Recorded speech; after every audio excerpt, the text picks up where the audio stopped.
Recording number 172 Bhagavatam చదువుకుంటూ ఉన్నాము.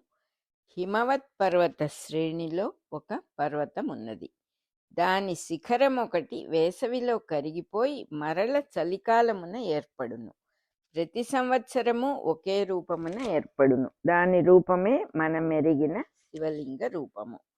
యోగాభ్యాసమున మనస్సు లయమగును. అయినను దేహాది ధర్మములను ధరించి బాహ్య జగత్తున యోగి రాకపోకలు చేయుటకు మనస్సుండును. అది వాని నామరూపమయము కాక తనమయమై ఎంతవరకు కావలెనో అంతవరకే ప్రకాశించును. అదియే దక్షిణామూర్తి జడలపై వెలుగొందు బాలచంద్ర రేఖ. సంప్రదాయము తెలియని కొందరు పాశ్చాత్యులు, వారి మానసపుత్రులైన కొందరు భారతీయులు లింగము అనగా స్త్రీ పురుష చిహ్నము అని భ్రమపడి తమలో తాము ప్రచారము చేసుకొనిరి. వారు దక్షుని అనుయాయులు.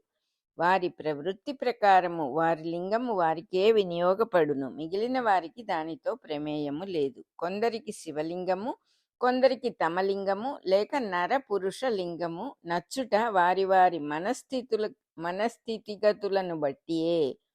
ఎవరికి దేని రుచి తెలియనో వారు దానిని ఉపాసించుచున్నారు. ఎడమ పాదము కుడి తొడపై ఉంచి, ఎడమ హస్తము ఎడమ తొడపై ఉంచి దక్షిణామూర్తి ఆసీనుడై ఉండెను. కుడి చేతిలో అక్షమాల ధరించి తర్కముద్ర ధరించి ఉండెను. చిత్తము బ్రహ్మమునందు నిలిచి ఉండెను. రోషము విడిచి మత్సరము లేక తన తత్వమున తానుండి యోగ విద్యా పట్టాభిషిక్తుడై దర్శనమిచ్చెను. దర్భలతో అల్లిన ఆసనమున ముని అయి కూర్చుండెను. అక్షమాలిక అనగా జపమాల మరియు అకారాది క్షకారాంతమైన వర్ణమాల. తర్కముద్ర అనగా జ్ఞానముద్ర.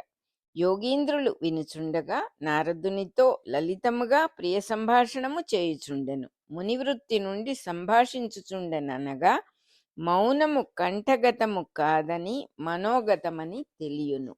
వానిని చూచి లోకపాలకులు మునులు భక్తితో వాని పాదములకు నమస్కరించిరి. శివుడు బ్రహ్మను చూచి గౌరవమున లేచి నిలబడెను. పూర్వము మహాత్ముడగు వామనుడు కశ్యపునకు నమస్కరించెను. అట్లే శివుడు ప్రీతితో బ్రహ్మకు నమస్కరించెను. కశ్యపుడు విష్ణువును ఆరాధించి మెప్పించి తనకు పుత్రుడుగా బడసెను. అతడే వామనమూర్తి. పుత్రుడు తండ్రికి నమస్కరించును గాని తాను దేవుడను గదా అని ఊరకొనడు. శివుడు తన తండ్రియగు బ్రహ్మకు కూడా అట్లే నమస్కరించెను. దీనిని బట్టి తాను పూర్వము దక్షిణకు నమస్కరింపకుండుటలో ఔచితి వ్యాఖ్యానింపబడినది. తండ్రికి పుత్రుడు నమస్కరించుట నరులకు అవతారములు నేర్పిన సంప్రదాయము. అనర్హునకు చేతులెత్తి భౌతికముగా నమస్కరింపరాదు. కాని వాని హృదయమున ఉన్న వాసుదేవునకు హృదయముతో నమస్కరింపవలెను. శివుడు దక్షునికట్లే నమస్కరించెను. రుద్రుని అనుచరులైన సిద్ధులు మహర్షులు బ్రహ్మకు నమస్కరించిరి. అప్పుడు బ్రహ్మ శివుని చూచి చిరునవ్వుతో ఇట్లనెను. శివుడు బ్రహ్మకు మొక్కిన వెనుక వీరందరూ మ్రొక్కిరి. అంతకుముందు తాము శివుని అనుచరులు గనుక బ్రహ్మకు మొక్కవచ్చునో లేదో తెలియక మిన్నకుండిరి. సమస్త సృష్టికి నీ ఉత్పత్తి స్థానము శక్తి, విత్తనము శివుడు. ఈ రెండిటికి కారణమూర్తివైన నీవు రెండునూ కావు. కనుక నీవు నిర్వికార పరబ్రహ్మమూర్తివి. అట్టి విశ్వనాథుడుగా నా మనస్సున నిన్ను దర్శింతును. జగత్తునకు ఉత్పత్తి స్థానము ప్రకృతి, జగత్తునకు విత్తనము పురుషుడు. ఆ ఇద్దరును పరబ్రహ్మము నుండి పుట్టుచున్నారు. అతడు వారిద్దరికి దర్పణము. ఈ దర్పణ భావమునే విశ్వనాథుడు దక్షిణామూర్తి అందురు. సతీదేవియు శివుడును రుద్రలోకములోని వ్యక్తమూర్తులు. దక్షిణామూర్తి వారి యందు వ్యక్తుడును తాను అతీతుడుగా కూడా ఉన్నాడు. ఇతనినే భగవద్గీతలో పురుషోత్తమ ప్రాప్తి యోగమున పురుషోత్తముడు అనిది. ఇతని కళ్యాణగుణ సమన్విత తత్వము వైకుంఠము లేక నారాయణుడు. ఈ రెండు తత్వములను త్రిగుణాతీతములు నిర్గుణములు అని చెప్పబడును గాని అవి అంత సరి అయిన పదములు కావు. నీ నుండి వ్యక్తమైన శివశక్తి రూపములు నీకు సాలెపురుగు నుండి వచ్చిన సాలెగూడు వంటివి. ఆ రూపములు నీవు క్రోడీకరించుటకై ఏర్పడినవి. వాని నుండి సృష్టి స్థితి లయహేతువులకు త్రిగుణములు పుట్టును. నీవు వేదములను లోకములందు వృద్ధి చెందింపదలచితివి. వర్ణాశ్రమ ధర్మములకు వేదములు సేతువులుగా ఏర్పరచి ప్రసిద్ధికెక్కింపదలచితివి. మహానుభావులచే వానిని పరిగ్రహింపజేసి ధర్మము అర్థము మొదలగు త్రివర్గములను మోక్ష సాధనకై అవలంబింపజేయ దలచితివి. ఇట్లు వేదములను సృష్టియందు వ్యాప్తి చేయించుటకై నీవే దక్షుని నిమిత్తమాత్రముగా చేసి వానిచే ఈ యజ్ఞము చేయించితివి. శుభమూర్తివైన నీవు లోకమంగళములుగా వేదకర్మలు ఆచరించు వారికి మోక్షమొసగుదువు. అవే వేదకర్మలను లోకమునకు అమంగళముగా ఆచరించు వారికి నరకము కలిగింతువు. అయినచో అవే వేదకర్మలు ఒకనికి తల క్రిందైన ఫలితమునిచ్చుటకు కారణమేమని ఊహింపవలెను? దానికి నీ రోషము కారణమనుకొందుమా? అట్లనుకొనుటకు వీలు లేదు. నీ పాదములయందు మనస్సు నిలిపి సమస్త జీవులయందు నిన్ను చూచుచూ జీవులను వేరుగా చూడక వర్తించు మహాత్ములయందును అజ్ఞానులై వర్తించు వారి యందును నీ దృష్టి ఒకటే. నీకు క్రోధము కలదని తలచుటకు వీలులేదు. సృష్టియందు దేవుని చూచువారు మోక్షమందుచున్నారు. అజ్ఞానముతో ప్రవర్తించినను వారి అజ్ఞానమునకు ఫలితముగా నరకం అనుభవించి పరిశుద్ధులే అగుచున్నారు. అటుపైన వారును నీ అంతర్యామిత్వమునే దర్శించుచున్నారు. నీ కోపము దుష్టులను సన్మార్గమున మలచుటకే. వారి వారి కర్మములను బట్టి ఫలితములు మారుచున్నవి గాని పర్యవసానం ఒక్కటే. అజ్ఞానులపై నీవు తరచుగా కోపింతువు, సర్వభూతహితులపై తరచుగా కోపింపవు.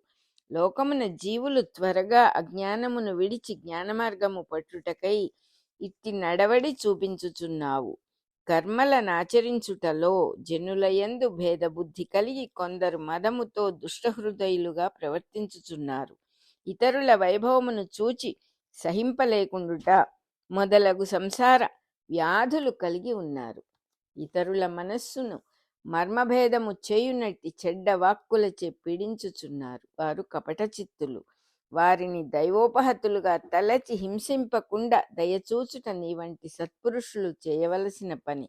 ఇచ్చట దైవమనగా తమ కర్మఫలము. దాని చేతనే దెబ్బతిని ఉన్న వారిని నీవు హింసింపకుండవలెను అని మేము ప్రార్థించుచున్నాము. అన్ని దేశములయందు అన్ని కాలములయందు ఎవ్వరూ దాటలేని మహిమ గలవాడు విష్ణుమూర్తి. అతని మాయచే మోహపడిన వారు సృష్టిలో భేదములను చూచుచుందురు. వారి వలన తనకు ద్రోహము కలిగినను అది దైవకృతమని సజ్జనుడు సహించును. ఇతరులు దుఃఖపడట సహింపక తానే ఆ బాధను భరించును. అంతియేగాని వారిని హింసింపడు. నిన్ను విష్ణుమాయ మోహింప చెయ్యలేదు. నీవు సర్వజ్ఞమూర్తివి. ఇతరులు మోహపడి దుష్కర్మ ప్రవర్తనము చేసినను వారి వలన ద్రోహము కలిగినను నీవే వారిని రక్షింపవలెను. ఎవడు తప్పు చేసినను మోహము చేతనే. మోహము విష్ణుమాయ చేత జీవుల యందు ప్రవర్తించుచున్నది కనుక మోహితులైన జీవులను శిక్షించుట కన్నా మోహము తొలగించి కాపాడుట నీకు ఉచితము.